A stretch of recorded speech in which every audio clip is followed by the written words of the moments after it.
안녕하세요. 모든 경기 종목을 다루고 있는 토서관입니다. 하루도 빠지지 않고 많은 경기들의 조합픽을 프리미엄 정보방에서 매일 공유하고 있습니다. 참여를 원하시는 분들은 영상 하단 댓글 보시면 오픈 채팅 링크 있으니 문의 주시길 바라며 구독과 좋아요 한 번씩 부탁드리겠습니다. 그럼 이번 경기 정보 시작하겠습니다. 라치오 우디네세 축구와 관련하여서 코파 이탈리아 16강 일정으로 라치오는 지난 시즌에서 8강에서 탈락했었습니다. 우디네세는 크로토네를 제압하고 라치오를 만나며 라치오는 지난 시즌 아탈란타에 패하며 탈락했기에 이번 시즌에는 더 높은 곳을 원하고 있습니다.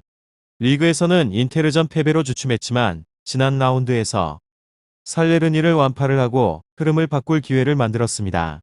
세리에 최고의 스트라이커인 임모빌레가 결승골을 포함해서 멀티골을 기록했고 라짜리가 쐐기를 박았습니다. 부상 중인 바시치의 공백을 알베르토가 잘 메웠기에 전력 누수를 피할 수 있었고 안데르송과 자카그니 등 이선도 활발한 모습입니다. 다음으로 우디네세는 시즌 중 가장 위기에 처해 있는 상황으로 상위팀을 상대를 하긴 했지만 경기당 4골씩을 내주며 연패를 당했고 데울로페우의 골도 나오지 않고 있습니다.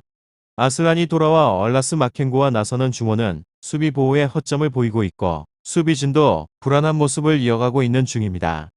석세우와 사미르지치 등에게 기대를 걸긴 하지만 벤치에서 흐름을 바꿀 선수가 없는 점도 아쉽고 라치오, 우디네세 이 두 곳에 있어서 라치오의 승리를 보고 있습니다. 우디네세는 아직 강등권이 아니기에 컵 대회를 포기할 이유는 없지만 한두 경기 패배가 늘어나면 언제든 추락할 수 있는 상황입니다. 때문에 이 경기보다는 주말 준비된 제노와 원정에 신경을 쓸 것 같습니다. 밀린코비치 사비치가 중원을 장악하며 경기의 주도권을 줄 수 있고 임모빌레가 경기 내내 상대 수비 라인을 두들길 라치오가 승리를 하고 8강으로 진출을 할 것 같다는 생각을 해봅니다. 다음으로 라치오 리그에서는 7위로 승승무패승 좋은 흐름을 이어가고 있는 곳으로 그렇지만 승리를 한 경기에 있어서도 실점이 있다는 점은 부담스러운 것입니다.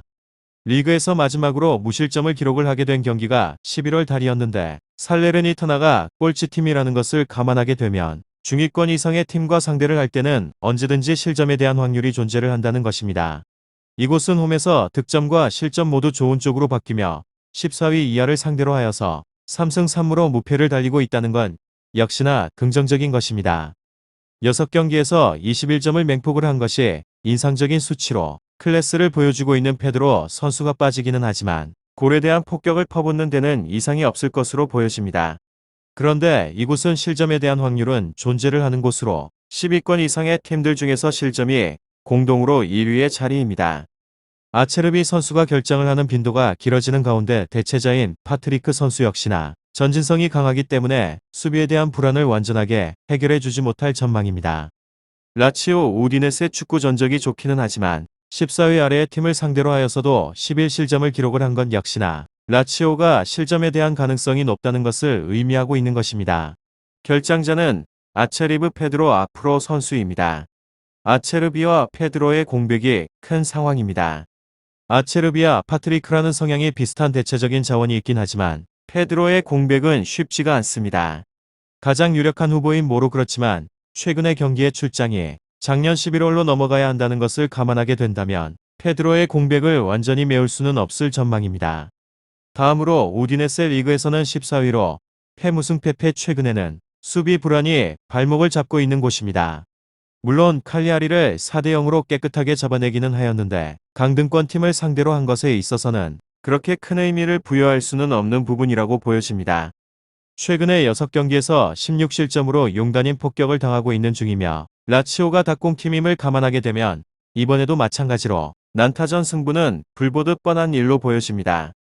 라치오 우디네세 상위권 상대방의 전적을 살펴보게 되면 우디네세가 불리한 위치에 자리를 하고 있습니다. 이곳은 득점에 대한 가능성은 꽤 높은 곳으로 원정에서 오히려 득점에 대한 기록이 더 좋은 편이기도 하고 라치오와 4대4로 비긴 경기가 있었기 때문입니다. 베투 데울로페우 두 공격의 듀오의 폼도 매우 좋다는 점으로 라치오의 실점률을 감안해보게 된다면 우디네세도 순위는 뒤처지지만 반격의 가능성은 늘 열려있는 곳입니다. 그리고 이곳은 실점에 대한 가능성도 높은 곳으로 라치오의 공격이 날카로울 뿐만 아니라 상위권 상대 전적이 너무 좋지 않은 곳입니다. 원정에서 10위 이상의 상대로는 무승부이기도 하며 5번의 경기에서는 12실점을 기록한 곳입니다. 비록 라치오의 전력적인 공백이 있기는 하지만 수비진 역시나 단단하다고 보기는 힘이 듭니다. 결장자는 페레이라 팀의 유일한 공격형 미드필더 자원인 페레이라가 결장을 하지만 최근에서는 라치오가 433 전형을 쓰고 있기 때문에 큰 타격은 아닐 것 같다는 생각을 해봅니다. 밀린코비치, 사비치, 알베르토 카탈리 선수가 공백을 메울 가능성이 높습니다. 마지막으로 라치오는 직전의 경기에서 살레르니타나 원정을 떠나서 3대0 대승을 거두게 되면서 분위기를 다시 추스른 상황입니다.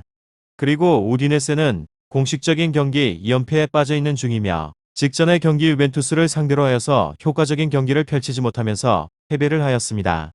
특히나 후방에서 수비진의 실수가 나오게 되면서 실점의 빌미를 제공하기도 후방에서 안정감이 매우 떨어집니다. 라치오 우디네세 축구 잘 알아보시고 좋은 결과 얻어보시길 바랍니다.